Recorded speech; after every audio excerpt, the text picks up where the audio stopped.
है, और मांगता इसलिए हूँ कि मुख्तार हो, वरना मोहताज से मांगता कौन है। आप आए तो हक का पता मिल गया, वरना किसको पता था कि खुदा कौन है। अर्शे आज़म पे पहुंचे तो रब ने कहा, आ भी जाओ तुम्हें रोकता कौन है। आ भी जाओ तुम्हें रोकता कौन है, आ भी जाओ तुम्हें रोकता कौन है। रब कुरान मुक़द्दस के अंदर इरशाद फरमाता है, अल्हम्दुलिल्लाहि रब्बिल आलमीन। तमाम तारीफें अल्लाह ताला के लिए जो तमाम आलम का पालनहार है, पालनहार, सारी कायनात को चलाने वाला रब्बे कदीर है, कदीर। उसने हमें पैदा किया है, कायनात के खित्ते खित्ते जर्रे जर्रे को पैदा किया मेरे रब ने। आप बखूबी सुनते चले आ रहे हैं आमद मुस्तफ़ा के ताल्लुक से इस मिलाद में। सुने मुस्तफ़ा अलैहिस्सलातु वस्सलाम के ही सदक़े में इस कायनात का रब ने वजूद बख्शा है। रब फरमाता है, महबूब मैं तुझे पैदा ना करता तो मैं कायनात के किसी भी खित्ते को पैदा ना करता। मैं तो आदम को भी जिंदगी ना देता, याकूब को जिंदगी ना देता। मेरे महबूब अगर मैं तुझे पैदा ना करता तो मैं यूसुफ को भी जमाल ना बख्शता। तुझे पैदा ना करता तो मैं हजरत मूसा को दुनिया के अंदर मबऊस नहीं फरमाता। मेरे महबूब तुझे पैदा नहीं करता तो ईसा को भी जिंदगी नहीं देता। ऐ मेरे महबूब तुझे पैदा नहीं करता तो मैं मक्के की बहारों को ना बनाता, मदीने की दरों दीवारों को ना बनाता, ताइफ के बाजार को ना बनाता, कायनात के अंदर किसी को पैदा ना करता। रब फरमाता महबूब तुझे पैदा करना मकसूद हुआ तभी तो हमने आदम को पैदा किया। तुझे पैदा करना मकसूद हुआ तभी तो हमने जन्नत और रिज़्वा को पैदा किया। तुझे पैदा करना मकसूद हुआ तभी तो हमने यूसुफ को भी जमाल दिया। तुझे पैदा करना मकसूद हुआ तो कायनात के जर्रे जर्रे, पत्ते पत्ते, करिया करिया, खित्ते खित्ते को हमने वजूद बख्शा। तो हम चल दिए बरेली की सरजमीन पर और पुकारने लगे, अरीदा पेश करने लगे, ए वक्त के मुजद्दिद जरा आप बताएं किस तरीके से मुस्तफा के निजाम को बनाया है। तो रब्बे काबा की कसम आज भी उस बरेली के सफेद सफेद और काले काले उस गुंबद से आवाज आती है, ए फकीर कादरी मुस्तफा के लिए किस तरीके से इस निजाम को बनाया है। तो ले हम कलम के सहारे से बता देते हैं। तो हमने अरीदा पेश किया, ए मेरे इमाम जरा बताएं किस तरीके से बनाया है।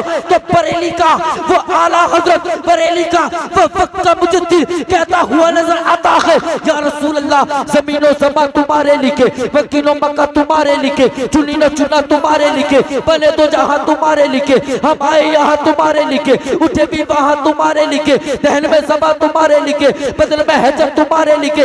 या रसूल अल्लाह तुम्हारी चमक, तुम्हारी दमक, तुम्हारी झलक, तुम्हारी महक, जमीनों फलक, समा को सबक, मस्जिद का निशा तुम्हारे लिखे। आगे लिखते हैं इसालत कुल, इमामत कुल, ज़ियादत कुल, विलायत कुल, हुकूमत कुल खुदा के यहाँ तुम्हारे लिए। और आखिर में लिखते हैं या रसूल अल्लाह सबा वो चले के बाग पले, वो फूल खिले के दिलों पले, निभा के तले सलामे खुले, रज़ा की ज़बान तुम्हारे लिए। नारे तकबीर, नारे रिसालत, मज़हबे इस्लाम, मसलके आला हजरत, जश्न ईद मिलादुन नबी, नारे तकबीर।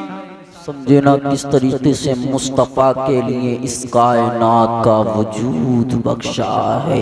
हम उसी की उम्मत में पैदावार है। ये रब का कितना बड़ा एहसान है कि रब ने हमें इंसान बनाया।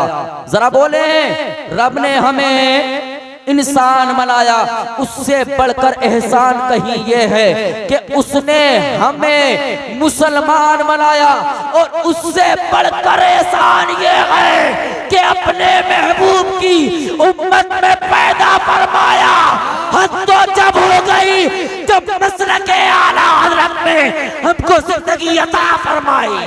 वाह वाह, जिंदाबाद जिंदाबाद, बहुत अच्छे जवाब। अल्लाह रब्बुल इज्जत ने हमें इंसान बनाया कायनात के अंदर, कितना बड़ा एहसान अजीम है। हम उसी महबूब की इस महफिल को सजा कर बैठे हैं। हमको मिलता क्या है इन महफिलों से? कभी सोच कर देखा कि इन महफिलों से मिलता क्या है? बहुत बहुत पैसा खर्च करते हैं, आखिर मिलता क्या है? कुछ तो मिलता होगा ना, कुछ तो मिलता ही होगा। जब इतना पैसा खर्च कर रहे हैं तो कुछ मिल भी रहा होगा, जाहिर सी बात है। नबी कुरैन सल्लल्लाहु तआला अलैहि वसल्लम का एक चचा है जिसका नाम है अबू लहब। क्या नाम है? अबू लहब। अबू लहब के बारे में अल्लाह रब्बुल इज्जत ने कुरान मुक़द्दस के अंदर पूरी सूरत को नाजिल फरमा दिया। जी, उसकी मजम्मत में पूरी सूरत को नाजिल फरमा दिया। तब्बत यदा अबी लहब व तब। ये अबू लहब कौन है? मुस्तफा का कट्टर दुश्मन है ये अबू लहब। जी, मुस्तफा से बेतहाशा बुग़्ज़ रखने वाला है ये अबू लहब। अबू लहब के बारे में आता है किताबों में कि जब अबू लहब मरा था ना, तो अबू लहब के जिस्म पर फुंसी निकली थी। क्या निकली थी? फुंसी निकली थी। उसके अंदर इतनी बदबू आती थी, इतनी बदबू आती थी कि लोग जितने भी उसके अजीज व अकारिब थे उससे दूर भागते थे। यहाँ तक के रिवायतों में आता है कि जब अबू लहब मरा ना, तो इसकी औलाद ने डंडों के सहारों से इसे एक गड्ढे में दबाया था। ये अबू लहब है। मुस्तफा अलैहिस्सलातु वस्सलाम जब दुनिया के अंदर पैदा हुए तो अबू लहब की बांदी अबू लहब के पास आई और कहा कि तेरे यहाँ पर एक भतीजा पैदा हुआ है। अबू लहब ने खुशी के तौर पर मुस्तफा समझकर नहीं, नबी समझकर नहीं, बल्कि भतीजा समझकर उसको इस उंगली से आजाद किया। और जब वो दुनिया से मर गया तो हजरत अब्बास का बयान है कि हजरत अब्बास के वो ख्वाब में आता है। हजरत अब्बास ने पूछा, ए अबू लहब जरा बता तेरा क्या हाल है? तो अबू लहब कहता है, जिस वक्त से मरा हूँ अब तक कोई वक्त ऐसा नहीं है जब मुझ पर अजाब ना होता हो। ऐसी कोई घड़ी नहीं जिस वक्त में मैं अजाब में मुसल्लम ना होता हूँ। मगर एक दिन आता है जिसको पीर का दिन कहा जाता है। पीर के दिन इस उंगली से मेरे यानी के पानी के कतरात निकलते थे। मुस्तफा की पैदाइश की खुशी में जिस पानी को मैंने आजाद किया था, अल्लाह रब्बुल इज्जत उसकी बरकत से मेरी उंगली से पानी के कतरात निकालता है। उसी को चूस कर मुझे कुछ सुकून, कुछ राहत मिल जाती है। रब्बे काबा की कसम, एक कट्टर दुश्मन होने के बावजूद जब अबू लहब बांदी को आजाद करता है तो कब्र के अंदर उसको राहत मिलती है। अब जहन को करीब करिएगा, हम तो गुलामाने मुस्तफा है, मुस्तफा को मानने वाले के, मुस्तफा के उम्मती है, मुस्तफा का मिलाद सजाए बैठे थे। इस 12 बजे की घड़ी में मुस्तफा का जिक्र अस्कार कर रहे थे। रब्बे काबा की कसम, ये मेरे ईमान का जुज़ान कहता है, जब उम्मते मोहम्मदिया में कोई मुसलमान इस दुनिया से जाएगा, जब बरोज़े क़यामत होगा, रब्बे कदीर इरशाद फरमाएगा, ए फरिश्तों इसको छोड़ दो, जन्नत में जाने दो। क्योंकि जब रात के पहर में दुनिया अपने अपने घरों में सो रही थी, उस वक्त ये मेरा और मेरे रसूल का जिक्र करता चला जा रहा था। सुभान अल्लाह, सुभान अल्लाह, जिंदाबाद जिंदाबाद। बहुत अच्छा। समझ आ रहा है कि नहीं आ रहा है? आ रहा है समझ? जरा बोले सुभान अल्लाह, और मोहब्बत से बोले सुभान अल्लाह, और लहर में बोले सुभान अल्लाह। जिस तरीके से तुम्हें बाइक चलाने के लिए पेट्रोल की जरूरत पड़ती है, बिना पेट्रोल के नहीं चलेगा ना, नहीं चलेगी ना बाइक, नहीं चलेगी। इसी तरीके से मौलवी को सुभान अल्लाह की जरूरत पड़ती है। जी बेशक।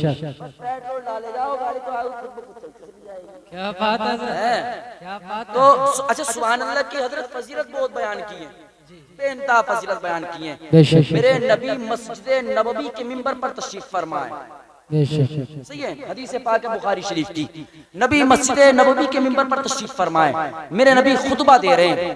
मेरे नबी फरमाते हैं, ऐ मेरे सहाबा, जब तुम बैठा करो महफिलों में, जब कोई अच्छी बात सुना करो तो सुनकर सुभान अल्लाह बोल दिया करो। सुभान अल्लाह, सुभान अल्लाह। कहा या रसूल अल्लाह, इससे क्या मिलता है? नबी फरमाते हैं, एक हर्फ के बदले 10 नेकियां मिला करती हैं। सुभान अल्लाह। अब जब सुभान अल्लाह के वर्ड की गिनती करोगे तो 9 हर्फ निकलेंगे, तो 1 के बदले 10 तो 9 के बदले 90 नेकियां तैयार हो गई। अर्ज करते हैं या रसूल अल्लाह, क्या बात इसी पर रुक जाती है? मुस्तफा मुस्कुरा जाते हैं, और जब मदीने का ताजदार मुस्कुरा जाए ना तो किस्मत का सितारा बुलंद हो जाया करता है। मुस्तफा फरमाते गए, जो अच्छी बात सुनने के बाद में एक मर्तबा सुभान अल्लाह कह देता है, अल्लाह रब्बुल इज्जत उसके आमाल में 90 नेकियां लिख दिया करता है, 90 गुनाह मिटा दिया करता है, और 90 दर्जात बुलंद फरमा दिया करता है। सुभान अल्लाह, सुभान अल्लाह। क्योंकि अब तो तुम ही साथ दोगे। हमारे स्टेज में तो हजरत बैठे और हम बैठे, सारे खाली हो गए।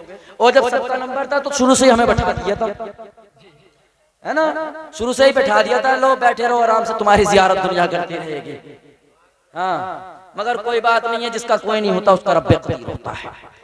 हजरत हमें सुन रहे हैं, हजरत को हम सुन के जाएंगे इंशाअल्लाह।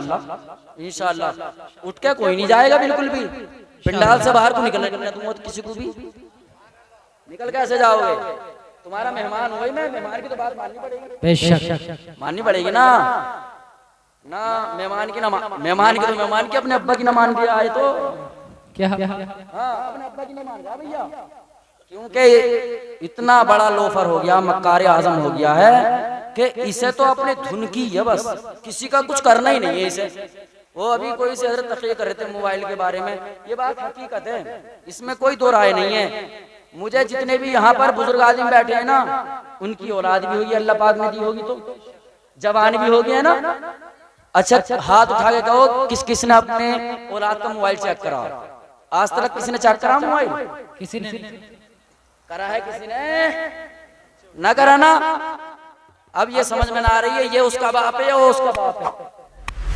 डर इतना रहा है कि मोबाइल चेक करके ही नहीं देख रहा है कि हमारा ये जो औलाद है, जवान जो है, ये कुछ इसमें मोबाइल में कर कर अच्छी बातें कर रहा है, अच्छी बातें देख रहा है, गलत बातें देख रहा है, ना देखता है, ना देखेगा बाप, ना कहेगा भी ना, क्योंकि ये तो खुद मक्कार है, ये तो खुद नमाज ना पढ़ने जाता, दूसरों को क्या कहेगा भैया, ना जाएगा ना। और एक बात और बता दूं मैं तुम्हें, ये जो जवान लड़के हैं ना, कान खोल के सुनो जरा थोड़ी सी अब बातें। जब आई गया तो मूड भी बनी गया, कोई ना बचा तो हम तुम तो है ही, घर के आदमी है, बस टेंशन मत लो, चले जाएंगे घर, जब जाएंगे इंशाल्लाह फजर की नमाज पढ़ लेंगे इंशाल्लाह। जवान जवान जवान, ये जवान ऐसा है, मैं बताऊं तुम्हें, जब ईद आएगी ना, ईद ऐसा ऐसा फैशन निकाल कर लाएगा कि तुमने कभी ना देखे होंगे जी। अगर लारिया सलमान खान यहाँ से फटोगी, अब यहाँ से तो और लारिया यहाँ से भी लेकर आगा, दोनों हिस्से लेकर आवे। और अगर कह दे ना, बाप कह दे कि बेटे फटोगी लेके आया, अच्छा इसमें एक बात और है, शादी सिंपल 2 की मिलेगी ना, तो फटोगी 4 की मिले, पता ना क्या फतेहबाजी समझ में ना आती। शादी सिंपल तो मिलेगी 2000 की, और फटोगी जिसमें डिजाइन होगा वो 4 की मिले शादी, है ना, वो फटी फटाई, वो कितनी अच्छी बात है। हम लोग पहन रहे हैं, देखो कुर्ता पजामा पहन रहे हैं, 1000-1200 रुपए में इतना बेहतरीन होता कि लोग देखते हैं अल्हम्दुलिल्लाह, है ना। अच्छा, इसका बाप अगर ये कह दे कि बेटे फटोगी क्यों लेकर आया, अब बाप से क्या कह रहा, और तुम जानो तुम तो पुराने जमाने के हो, हैं? तुम तो पुराने जमाने के हो भैया, तू ही है नए जमाने का, तू ही ऐसी ब्रांच से लोग छुआ, पता नहीं कौन सी ब्रांच से आया तू, तेरा कुछ पता नहीं चल रहा है, तू तो नए से नए फैशन लेकर आ। याद रख, ऐसे फैशन पर लानत हो जिससे खुदा की इबादत ना की जा सके, जिससे मुस्तफा नाराज हो जाए। याद रख, ऐसे कपड़ों को, ऐसे लिबास को, ऐसे किरदार को अपना ले, ताकि तू रास्ते में जाए तो लोग तेरे किरदार को देखकर कहे ये कोई और नहीं बल्कि गुलामाने मुस्तफा जा रहा है। सुभान अल्लाह, सुभान अल्लाह, बहुत अच्छे से। ऐसा तो होना, कम से कम ऐसा तो होना चाहिए ना। अच्छा ये बताएं, अपनी औलाद से नमाज को कौन कौन कहता है? अलग ना। अच्छा, जो पढ़ रहा वही कह रहा है, और जो ना पढ़ता वो कैसे बेचारा, क्योंकि ऐसा ना हो कहीं औलाद पलट मार दे। अब्बा तुम तो पढ़ देना, हमसे कह रहे हो तुम्हें। और ये अब्बा भी 8 बजे से पहले उठना रहा तो सूरज न लग जाता ना, कमाई के लिए मर जाएगा, कमाई के लिए मर जाएगा। अरे उसे लेट हो गया, उसको लेट हो गया, उसको लेट हो गया। जो खुदा रोजी बांट रहा है तो उसके लिए लेट ना हुआ, उसके लिए लेट नहीं हुआ तू। जो खुदा तुझे रिस्क अता फरमा रहा है, रब तो फरमाता हम सुबह के वक्त में, फजर के वक्त में रिस्क अता फरमाते हैं। और जिस वक्त में रिस्क बट रहा है, ये आराम से घोड़े बेच के सो रहा है, ये घोड़े बेच के सो रहा है। फिर कहता है रब हमारे रिस्क में बरकत कर नहीं रहा, कर नहीं रहा, कर नहीं रहा। बेटे रिस्क की बरकत की बात दूसरी है। एक बात याद रख, जब कब्र के अंदर जाएगा, याद रख दुनिया के अंदर रब माल देता जरूर है। ऐसे तो कारून को भी बहुत दिया, फिर और को भी बहुत दिया, शद्दाद को दिया, हमाल को दिया, फिर और को दिया, अबू लहब को दिया। मगर रब फरमाता है कि अगर हम माल देना जानते हैं तो याद रखो हम उनसे माल छीनना भी जानते हैं। बेशक बेशक बेशक कभी कभी रब माल देकर आजमाइशों में डालता है, बेशक माल देकर आजमाइशों में डालता है। वरना मेरे मुस्तफा से ज्यादा अमीर नहीं है कोई दुनिया के अंदर। मुस्तफा कहते हैं कि तू पहाड़ सोना बन के आ जा, तो हमारा यकीन है कि वो सोना पढ़कर बनकर मेरे मुस्तफा के कदमों में आ जाएगा। बेशक मगर मुस्तफा ने गुर्बत को इख्तियार किया, पसंद किया मुस्तफा ने। और आज उन्हीं का उम्मती है, उन्हीं का ये फर्मा बरदार कहलाने वाला, ये मुस्तफा का आशिक कहलाने वाला, 12 रबियुल नूर को बड़े बड़े वादे करने वाला, बड़े बड़े यानी के हाथों में झंडे लेकर उछलने वाला, कूदने वाला। और कहता है मुस्तफा के नाम पर अपनी जान को कुर्बान कर देंगे। याद रख, जान कुर्बान करने की बात दूर की बात है। मुस्तफा फरमाते हैं कि जब से जान को मांगा जाए, जब जान के लिए आ, मगर ये वक्त ऐसा है कि तुझसे जान को नहीं बल्कि रब्बे कदीर तुझसे वक्त को मांगता है कि वक्त दे, मेरी बारगाह में झुक जा, मैं तुझको बुलंद मकाम देता चला जाऊंगा। सुभान अल्लाह, सुभान अल्लाह, जिंदाबाद। वो है जो मुस्तफा से जिसने लो लगाई है ना, जिसने मुस्तफा से लो लगाई है वही चमकता चला आया है दुनिया के अंदर। जो मुस्तफा से लो नहीं लगाता है वो जमाने के अंदर कभी जरा बोले ना, कभी नहीं चमकता है। क्योंकि मुस्तफा की बारगाह में जब अबू बकर सिद्दीक आए ना, तो मुस्तफा ने सिद्दीक बनाकर चमका दिया। जब उमर आए तो फारूक आजम बनाकर चमका दिया। जब उस्मान गनी आए तो ज़ुन्नूरैन बनाकर चमका दिया। जब हजरत इमाम हसन आए तो इमाम बनाकर चमका दिया। जब इमाम हुसैन आए तो सैयदुश्शुहदा का इमाम बनाकर चमका दिया। जब वक्त के हुजूर गौसे आजम आए तो वलियों का सरदार बनाकर चमका दिया। जब ख्वाजा मोइनुद्दीन चिश्ती आए तो हिंदुस्तान का राजा बनाकर चमका दिया। जब साबिर पाक आए तो सब्र का इमाम बनाकर चमका दिया। जब वक्त का मुजद्दिद हुजूर आला हजरत अजीमुल बरकत आए तो वक्त का मुजद्दिद बनाकर जमाने के अंदर चमका दिया। जब पीर मुर्शिद हुजूर अख्तर रजा आए तो वक्त का ताजु शरिया बनाकर चमका दिया। बरेली का इमाम कहता है चमक तुझसे पाते हैं सब पाने वाले, मेरा दिल भी चमका दे चमकाने वाले। जिंदाबाद जिंदाबाद, बहुत अच्छे। 25 मिनट हो गए, ठीक है, मैं वक्त का भरपूर ख्याल रखूंगा। 25 मिनट हो गए, मेरे 26 हो गए। बस एक वाकया सुन लें, एक बात सुन लें। मुस्तफ़ा आए क्यों आए? मुस्तफ़ा के आने से इनकलाब पैदा हुआ। क्योंकि यार बात यह है, बात तो तब बताई जाए ना कि जब वक्त हो बताने के लिए। जी अब तकरीर करने के लिए पहले से इतनी वो सिलेबस लगा रखी है, तो उसमें भी क्या कर सके। एक बात देखो ना, बताऊं एक तरीका, कभी बुलाना हमें, देखो आज अल्लाह रब्बुल इज्जत ने तुम्हारी हमारी मुलाकात करानी थी, उसने असबाब बना दिया। ठीक है, कभी आप जलसा कराए ना, केवल 2 खतीब रखे, बिल्कुल कम से कम 1-1 घंटा सुने उनसे, और उनसे 6 अल्लाह अकबर कबीरा, क्या हो रहा है। ऐसा मान लो तुमने ये 3 जलसे निपटवा दिए एक ही रात में। हाँ, दो मुकर्रिर रखें आप, ठीक है, कम से कम एक एक घंटा उनसे 1.5 घंटा भरपूर सुने ताकि वो कुछ मुस्तफ़ा की सीरत को बताए। अब बताओ हम लेकर आ रहे हैं तकरीर का मौजू बनाकर, वक्त इतना हो जा रहा है कि नहीं बता सकते आप। तो इस बात को इंशाअल्लाह ताला हम आगे से जहन में रखेंगे इंशाअल्लाह, है ना? जरा बोले इंशाअल्लाह। इंशाअल्लाह। बस मुस्तफ़ा आए तो बात खत्म, मुस्तफ़ा आए तो इनकलाब पैदा हो गया। बस मुस्तफ़ा के एक सहाबी की बात सुन लें, उसके बाद में बात खत्म कर लें। हजरत सासा रज़ियल्लाहु ताला अन्हु मुस्तफ़ा के एक बहुत प्यारे सहाबी हैं, मुस्तफ़ा की बारगाह में हाजिर हैं।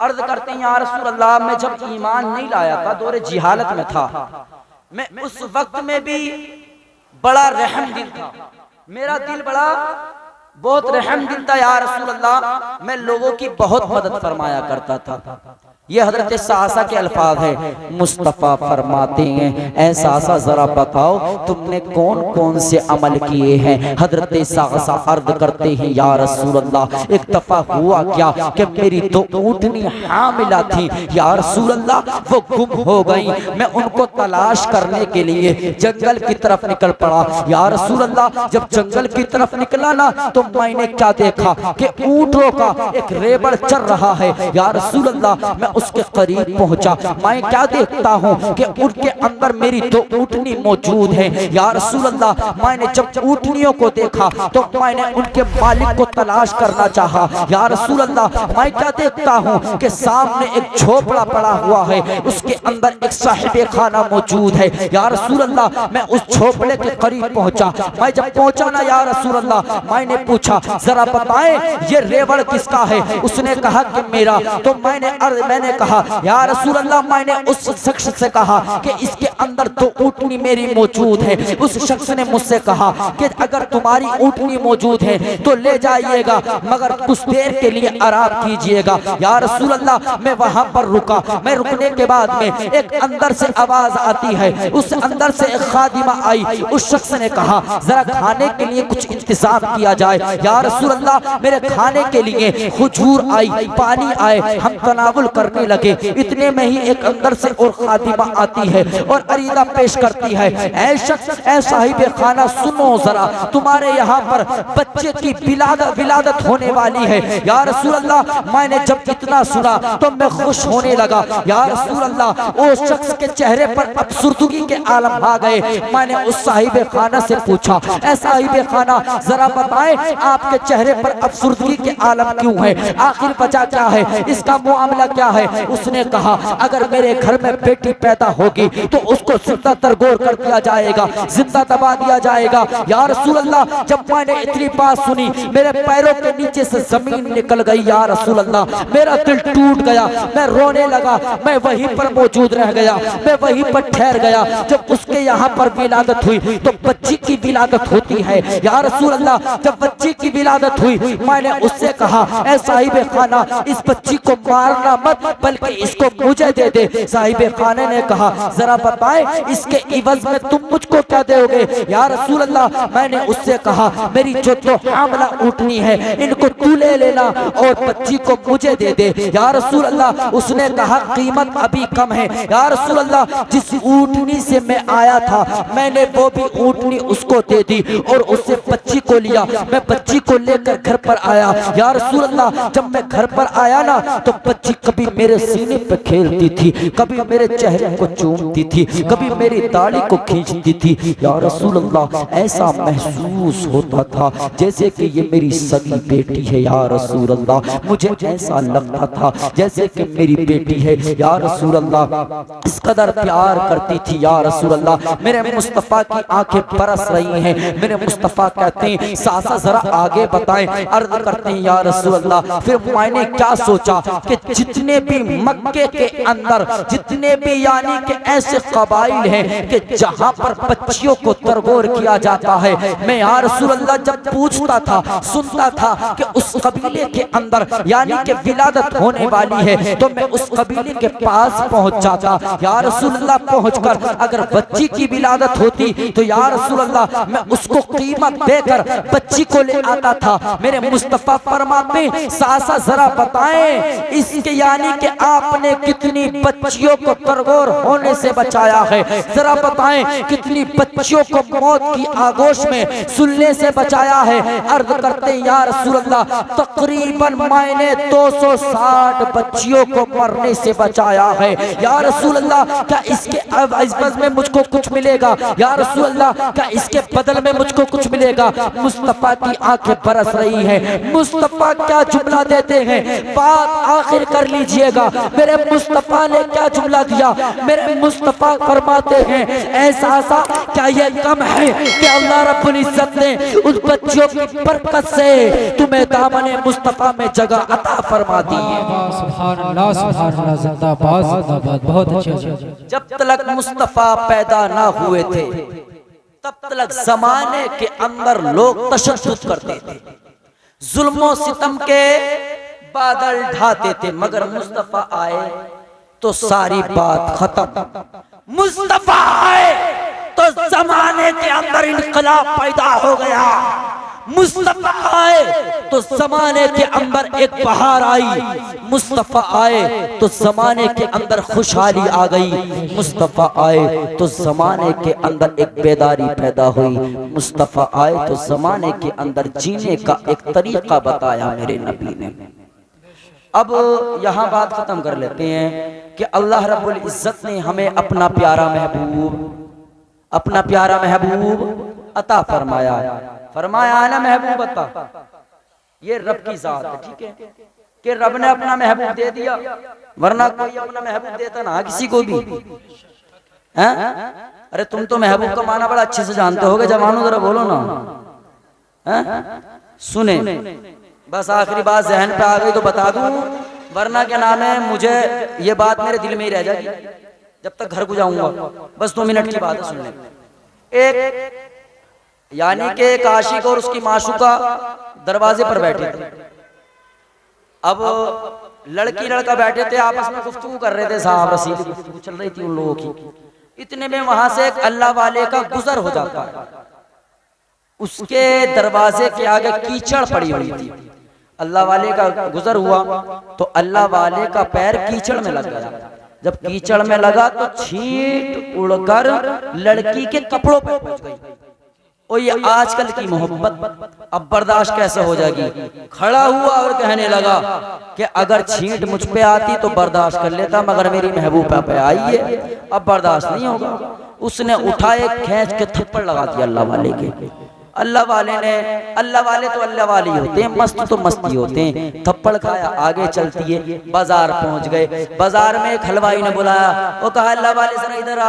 वो पास पहुंच गए। पहुंचने के बाद में उन्होंने एक दूध का गिलास लिया और अल्लाह वाले को दे दिया कि लो पी लो। जब उन्होंने लिया ना तो कहते हैं, ऊपर आसमान की तरफ देखते हैं और कहते हैं, मौला तेरी क्या शान है, कहीं तो तू थप्पड़ खिलाता है, कहीं तो दूध पिलाता है, कहीं तो थप्पड़ खिला देता है, कहीं दूध पिला देता है। अभी इतनी बात चल रही थी, बस इतने में पीछे से कुछ लोग आए और कहने लगे, ऐ अल्लाह वाले जरा बता, तूने जो पीछे इंसान गुजरा है जिसने थप्पड़ मारा है तेरे, बता उसके लिए तूने क्या किया है? कहा मैंने तो कुछ भी नहीं किया। कहा वो यानी कि छत पे से गिरकर मर गया है। वो इतना सुना, सुनने के बाद में कहा, ऐ दुनिया वालों तुम नहीं जानते हो, दुनिया वालों तुम अब भी नहीं समझ रहे हो। सुनो सुनो, जब एक दुनिया के महबूब को गुस्सा आता है तो वो थप्पड़ मारता है, मगर जो रब्बे कदीर से मोहब्बत करता है, जो अपने महबूब से दिल लगा लेता है, तो याद रखो जो रब से दिल लगा लेता है